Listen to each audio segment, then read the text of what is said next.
Hello everyone, again, Lori here, Organic Granny, and I'm going to show you my whips, my finishes, my soon-to-be framed, and if I have time, then my haul that I got recently. So I'm going to jump in, and I'm sorry, the dog is in the room with me, so I may be a little distracted, and she may be a little distracting. So here we go. First thing I finished up a bib for it's always good to keep something on hand for when a coworker or a friend, you got to go to a baby shower, you need a little gift. So I finished this. This is just a bib. So he's cute. He came out of 2 Hour Country Cross Stitch. He came out of this book. He happens to be right there on the front. Actually, it took me longer than 2 hours because I couldn't find the book because I moved. So finally located the book and was able to finish this up. But this has been a very handy book. I've actually used this a couple times to pull a couple things out. Actually was published in '96, but I think she's done a couple things, and these books are always handy to have on hand. So got that done. And then I believe it was last month I finished Sisters and Best Friends 5 o'clock. It's 5 o'clock somewhere. This was a really fun stitch. It was fairly fast. Problem was I had trouble with the colors of the cherry. It just didn't look right, so I ended up frogging it out. So I frogged it out, picked a different color. This is actually a sage green. I don't think it's really showing up well in the photograph or in the video. And then I had a problem with I wasn't paying attention and I started stitching on the shrimp and I used the wrong color. So there was some frogging going on, but this was actually a really fast stitch. It's lots of fun. It was my first beading experience, and it's actually, I didn't actually get it super finished. I was going to do this beforehand before I started the video. And it's supposed to have this really cute little olive there going in the drink. And the problem was I was going to use this and discovered that this is, I couldn't find the end of it. And when I finally did find the end of it, it was just so difficult to work with. It's like really thin fishing line. It's really quite strong. I did cut a piece off and then pull on it till it broke. And it's got some strength to it. It's like 5-pound test. So really good stuff. Couldn't use it. I just didn't have the tolerance for it. But I'm sure it would be useful. I'll find something to do with this. Or I'll hold on to it forever, like all the rest of my hoarding stuff. So then I have this guy. This is, I've actually finished this about a year ago. I'm not going to lie to you. But what I want to do is I want to show it to you so that I get it in the frame. So Tara C. Had a wonderful 2-video tutorial on how to frame. Wonderful information. She used to be a framer, so I am ready now. I think I'm armed with enough knowledge to attempt this on my own. So I have the frame. I have the foam core. And now I just have to get a sharp enough knife in order to cut it, and something to make sure I cut it square. Okay, so I did this guy. This was, oh, it's going to be hard to see him. This is actually on 32 count over 1. So this was my first linen experience and my first over 1. So this is 32 count over 1. I'm impressed. With enough light and enough magnification, got it done. Okay. And I did use it calls for the Gentle Arts needle thread. Never mind. You know what I'm trying to say. I did use the ones called for, so this was a very expensive little bird in my mind. Okay, and let's see. That was it for that. So works in progress. Whips. This is a kit, a Bucilla kit, Wagmore Barkless, and the reason I got this is this little dog right here looks very much like my coworker's dog that she just lost this year, and I thought this would be absolutely delightful if I put this on an ornament for her. So I thought I would stitch it up for me first, and then just stitch just the pup for her on an ornament. So I am now to that, Barkless. I am, you know, and this will not be the first time that you will hear me grouse about mistakes in patterns in the pattern, yeah, graph. It's not that complicated a pattern. One would think that you should be able to get this right. Anyways, it's moving quite fine. It's moving along, but I'm checking myself twice before I grab a color. Okay.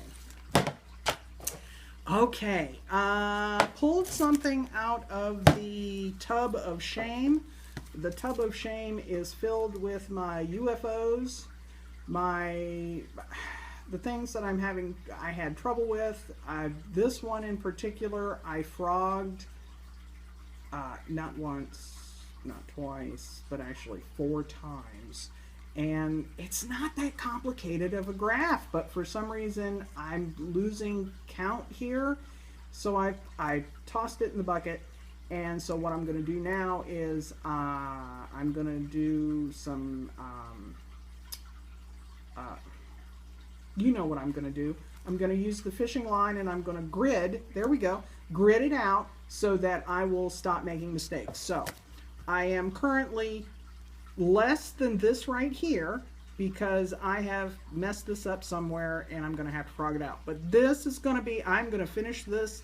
This is my next year's goal in life, is to stitch from stash and get some of this, the bucket disasters out. And so I will show you progress on this next month also. All right. Now my big one is, what do I do with it? My big one is this one. Yes, I'm showing it upside down because this is how I'm working on it at this point in time. I have actually done most of this right here. Okay, well, I've done all of this. I've done the back stitching and everything. So I am now working on this part. And just to let you know, if you are a newer stitcher, that when you stitch on a piece, if you want to keep your stitches looking even, don't turn your piece like this, but actually turn it the whole 180 degrees when you're going to work on the other half. This will, I was absolutely amazed that when I did this to another piece, you could definitely see that even though the stitches were laying in the same direction, you definitely could tell that you just pull them different. You just work them different for some reason. So when you're working on a bigger piece and you want to work on a different section, just turn that baby 180 degrees. Okay. So this is Willow Hill Farm. Again, so many problems with the graph. You know, this is very geometric, so then there was like issues up in here, so I just, because I'm OCD, I fixed it. Okay, so, but love the colors in this one. This has been, I just have thoroughly enjoyed using the colors. I love the teals. Very, very fun. So let me show you where I am in it. So this is on my Needlework System 4. It's so difficult to take the Q-snaps out of here, so I just took the head off the stand and brought it in. I love my stand. If you want me to give you a critique and show you all the bits and pieces and why I like this stand so much, I will be glad to do it. But this is a Needlework System 4 stand, and this is the Q-snap holder. It comes with, it's all metal. It's wonderful. Okay, so, but here I am.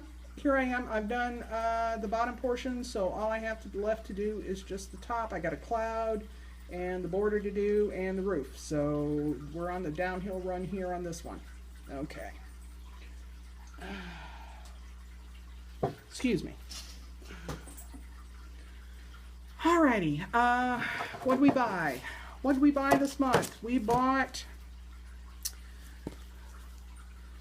Silver Creek Samplers Sing a Sampler Series. So this is Do, Re, Mi, Fa,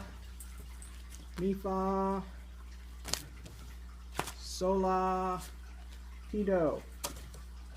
I don't know why. It's just appealed to me. Do, Re, Mi, Fa, Sol, La, Ti, Do.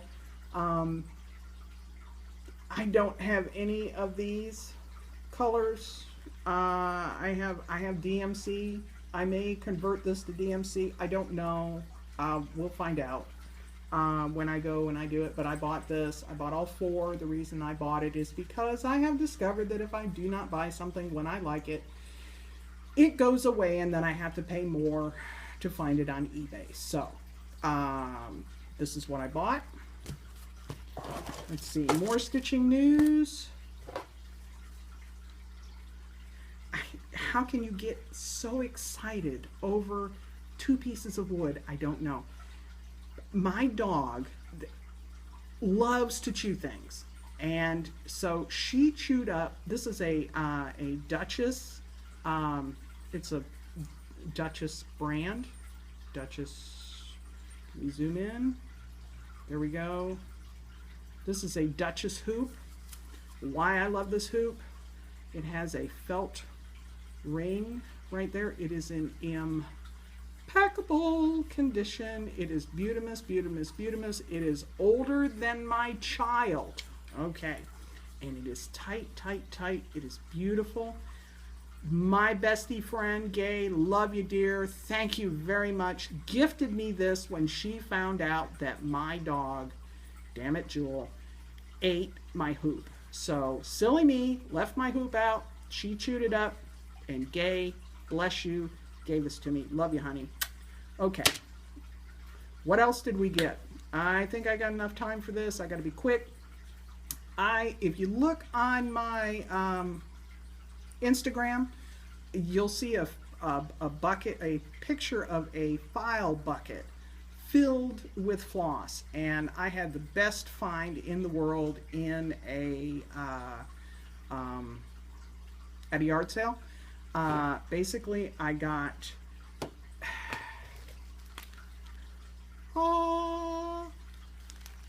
hand-dyed, variegated, gorgeous, pretty 6-strand and some pearl. I will, this is going to be running more than 15 minutes, so what I'm going to do is I'm going to stop it here, and what I will do is I will tell you more about it the next video that I do. So thank you very much for watching. I am thoroughly enjoying everybody else's. Please, if you're even remotely contemplating on doing a video, go ahead and do it. It's not that hard. The technology is out there. It's really easy. Even I can do it. Okay, so thanks for watching, and we'll talk soon, and happy stitching.